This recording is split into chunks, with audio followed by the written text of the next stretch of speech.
Ketakutan itu manifestasi pikiran yang akan hilang pada akhirnya dengan melawannya melalui pikiran. Ya, itu kata Bapak. Tapi kali ini apa? Mata, hidung, dan bulu romaku menjelaskan ini bukan imajinasi pikiranku.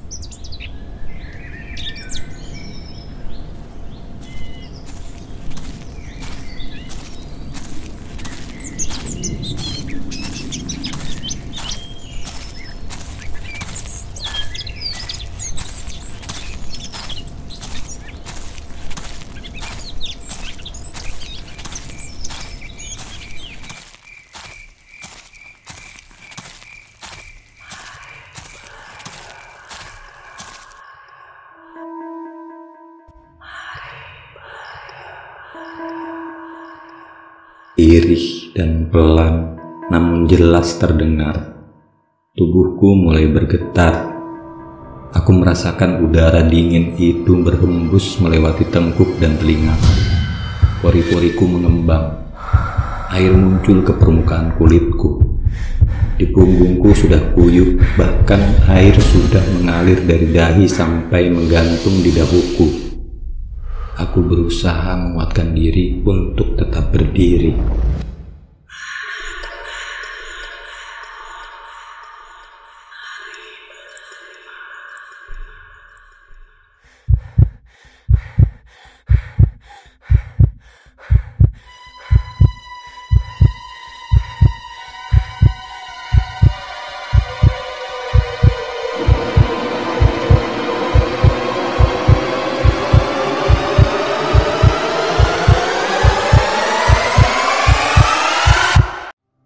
Sosok itu merangkulku tepat mendesak punggungku. Aku bersimpuh dan menyerah karena tak sanggup. Bulu kuduku kaku. Tidak sanggup lagi aku membedakan karena takut atau kedinginan. Yah, sedingin rasanya. Sosok itu meraba wajahku.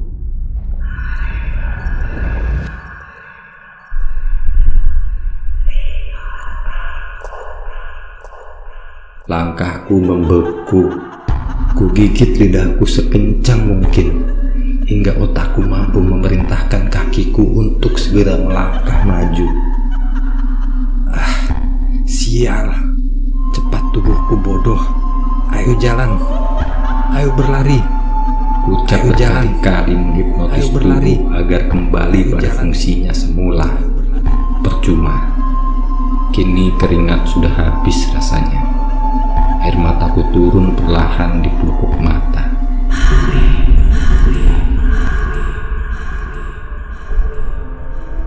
Ucapnya lagi yang kini jelas tepat berada di samping wajahku. Aku muak. Ku jawab saja semaunya. Aku sudah punya teman, ucapku mantap. Ada lega yang lepas dari pundakku yang terasa berat.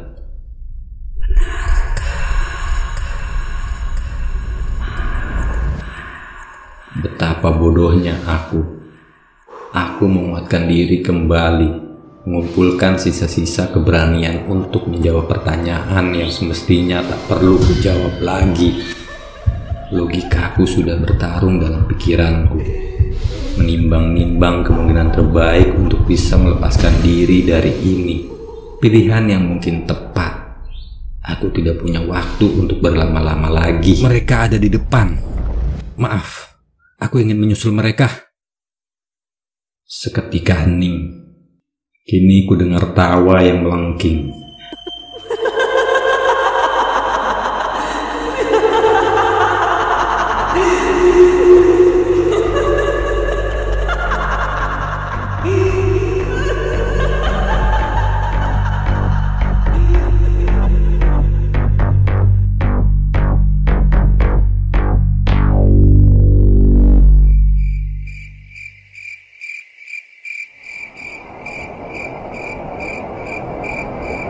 Aku mulai bisa menggerakkan kaki, ucapkan syukur berulang kali dalam hati. Embun yang turun rendah menjadi kabut yang membuatku ragu untuk menjejakkan kaki. Cahaya senter tidak bisa membantuku menembus pandangan yang terhalang. Hanya aliran-aliran air yang mengalir karena hembusan angin. Kini ada sesal dalam di hati. Seharusnya tidak perlu kuiyakan tantangan Yuda. Seharusnya aku masih di rumah saat ini, asik memainkan game online dengan mulut yang penuh cemilan. Sesal memang selalu ada di akhir dan selalu dalam keadaan terlambat.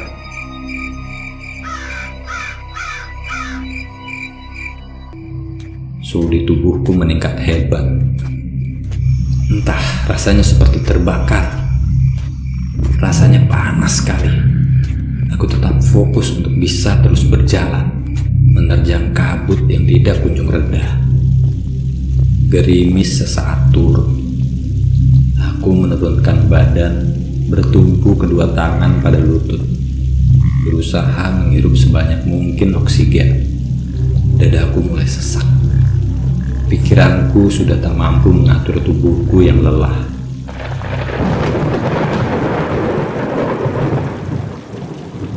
Hujan yang turun semakin deras membuat kabut mulai menghilang. Terlihat kembali jalan setapak menuju puncak.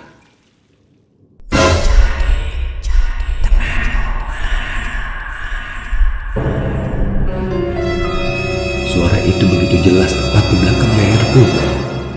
Aku belum beranjak dari membungkuk. Rambut panjang mulai menjalar dari tengkuk, terus turun melalui wajahku. Rambut itu hitam dan panjang. Naluriku berkata, "Jangan mulai." Terucap berkali-kali dalam hatiku. Bukan lagi tubuhku yang bergetar, tapi aku sudah berusaha berteriak sekerasku. Suaraku teredam oleh hujan yang semakin lebat. Dan rambut itu nyata. Jelas bukan rambutku. Bau terbakar, busuk, dan air darah menjadi satu. Tetesan air hujan melunturkan semua bau itu dan menusuk tepat di hidungku. Kini aku merasakan sentuhan dahi di belakang kepalaku.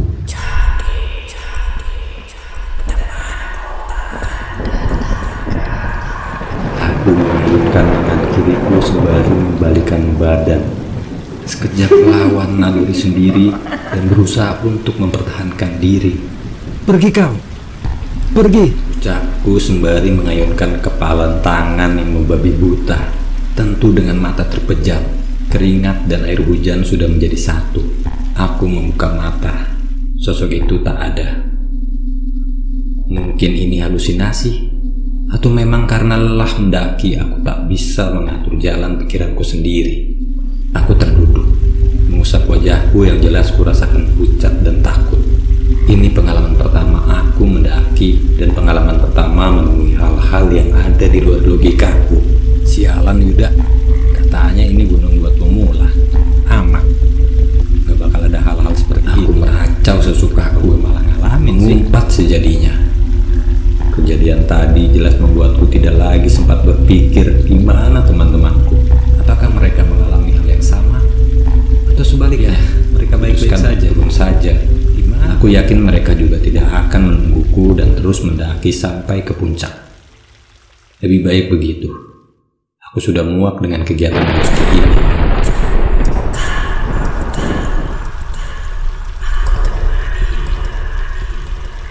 Suara itu jelas kini duduk di sampingku.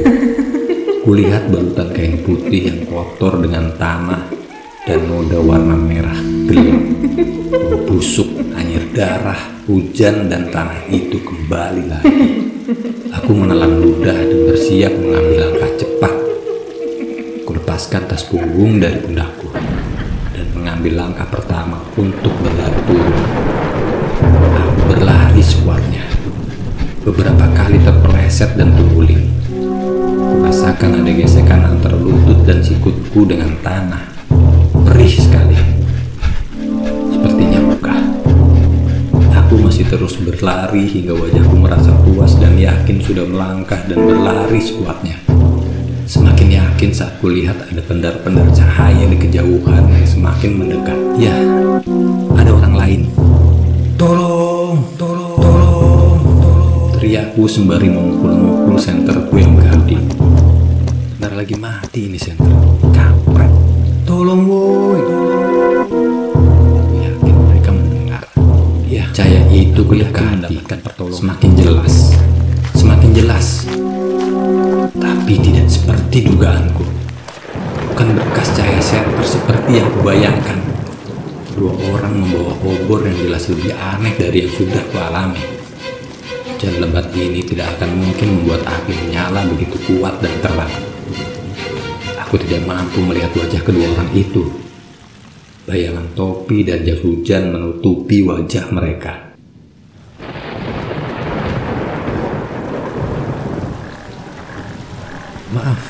Maaf, saya mau minta tolong.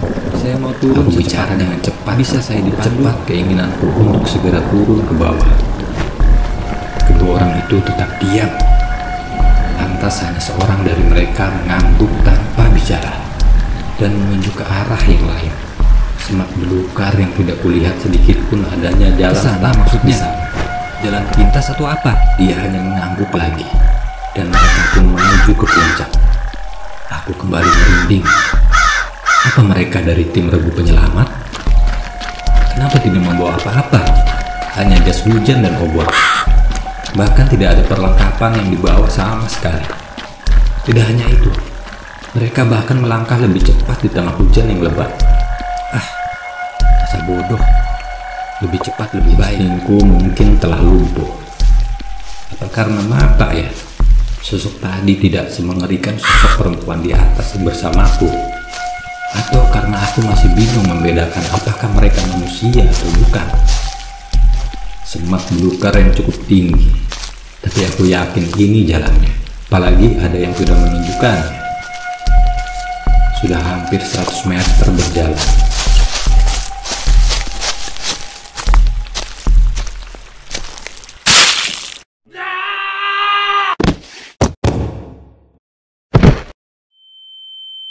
Badanku merasa tertarik gravitasi yang hebat.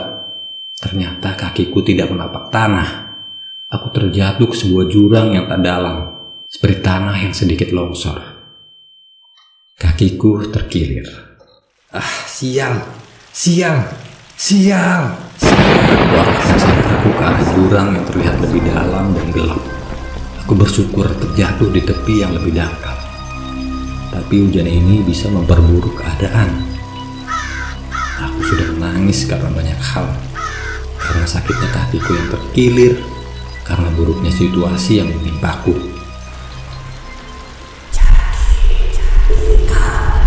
Itu lagi aku menoleh ke berbagai arah karena terjebak dan menyandarkan tubuhku pada sisi dindingnya. Aku bisa melihat ke berbagai arah, dari atas hingga bawah, dari kanan hingga kiri. Aku mencoba mencari sumber suara itu. Masih samar dan lirih. Suara itu seperti mencariku.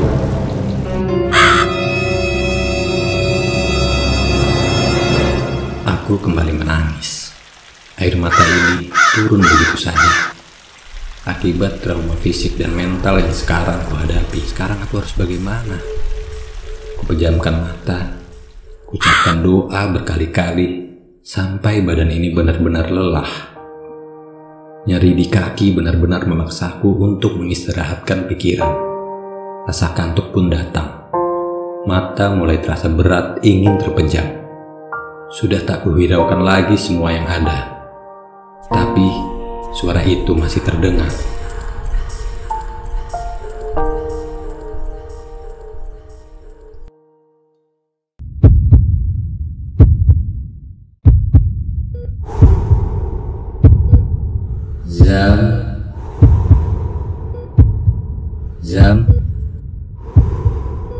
Zam, gimana keadaan lu? Aku membuka mata, perih rasanya mata yang lengket dan juga silau cahaya lampu berwarna putih. Perlahan, kusapu pandanganku ke sekeliling ruangan. Ini di rumah sakit, Dan. Tanyaku pada Yuda. Sadar kalau tirai berwarna biru, televisi tabung, kulkas kecil, dan aroma khas rumah sakit, serta ranjang tidur dan dinginnya AC membuatku membeku. Yeps, gue jenguk lu sama teman-teman. Yuda, Nina, Zoe, dan Bimo. Cuma Isa dan Mirza saja yang tidak ada hadir. urusan katanya. Aku Mereka tersenyum nggak tipis cerita menyambut apa-apa. niat baik mereka. Tapi kayaknya sih penting. Tapi aku tak banyak bicara. Hanya bagian kaki yang kurasakan sakit. Sejak kapan aku di rumah sakit, Dak? 3 hari. 3 hari yang lalu kalau nggak salah. Ini juga lu baru dipindahin di rumah sakit yang di sana. Terus yang bawa aku ke rumah sakit siapa? Yuda diam sesaat. Irinya melempar pandangan ke teman-teman yang lain. Kok nggak ada yang jawab? Seperti tidak ada yang ingin bicara. Tapi aku jelas menanti jawaban. Regu penyelamat, Jam. Sorry, kita pas itu nggak berhasil nemuin kamu. Jawab Bimo dengan raut Iya, Zam. wajah bersalahnya. Kita udah turun kok nyariin kamu. Minta bantuan regu penyelamat juga. Soalnya nggak nemu-nemu. Zoe menambahkan. Aku menghela nafas panjang. Makasih ya. Udah nyari bantuan ke regu penyelamat juga. Oh ya. Terus kalian jadi lanjutin sampai puncak. Dan sekali lagi, tidak ada yang berani langsung menjawab pertanyaan dariku. Mereka saling melempar pandangan. Seperti saling mendesak satu sama lain. Dak. Jadi kamu ke puncak buat temen-temen Aku mulai menyudutkannya. Yuda tampak canggung, menyenggol lengan Nina. Sebenarnya kami juga bantuin nyari, Zam. Tapi regu penyelamat kasih komando nggak usah ikutan. Karena mereka yang tahu biasanya daerah-daerah tempat orang-orang tersesat di gunung. Nina mencoba menjelaskan kepadaku. Kata mereka gitu. Tentu jawaban itu yang tidak ingin mengharapkan terjadi. Tapi Dadaku yang sesaat penting kamu sesak. nggak kenapa-kenapa, Zam. Ini rasanya dikhianati. Syukur, kami juga berharap kamu baik-baik aja. Lanjut Nina yang membuat lidahku keluh. Melihat wajah mereka seperti rubah, licik sekali. Aku sadar jika ternyata yang kuanggap sebagai pertemanan itu salah. Setidaknya aku juga bisa menjadi rubah untuk membalas sakit hati ini. Ngomong-ngomong, kakimu patah katanya, Zam. Yuda memberikan fakta yang tak kalah membuatku Ya, terkencang. ntar detailnya bisa sama dokternya atau sama ibumu aja. Diam. Rasanya sudah muak sampai ingin muntah. Perih karena perutku yang kosong belum diisi apapun, sampai terasa lapar sekali. Tapi aku harus bersikap sebaik mungkin agar mereka tidak curiga dengan raut wajahku, karena jengkel dengan apa yang telah mereka lakukan padaku. Oke, Trips ya, udah pada mau jengukin aku nih. Zam, kita balik dulu ya. Semoga lu cepat sembuh deh. Yuda tersenyum seadanya. Diikuti teman-temanku yang lain mengucapkan hal yang serupa, dan mereka pun pergi berlalu meninggalkanku sendiri. Ada perasaan lega, tapi sedih juga datang begitu saja. Namun tetap rasa tak terima itu masih tersisa. Tanya suara lirih itu tepat berdiri di samping kasur tidurku. Mereka bukan temanku. Aku menggelengkan kepala. Maukah kau mengabulkan permintaan? Aku menatap wajah yang hitam gelap, kulit yang terbakar sampai hanya memperlihatkan bekas-bekas merah darah. Menatap bola-bola mata hitam pekat itu seperti masuk ke dalam kegelapan tanpa batas. Dan itu mengangguk padaku. Hantui mereka. Buat mereka ketakutan. Buat mereka merasa takut yang luar biasa. Seperti ketakutanku saat mereka tinggalkan aku di gunung waktu itu. Aku ingin mereka merasa menyesal karena dengan mudahnya mengkhianati pertemanan hanya demi keegoisan mereka. Pintaku menggebu. Aku diliputi rasa marah yang hebat.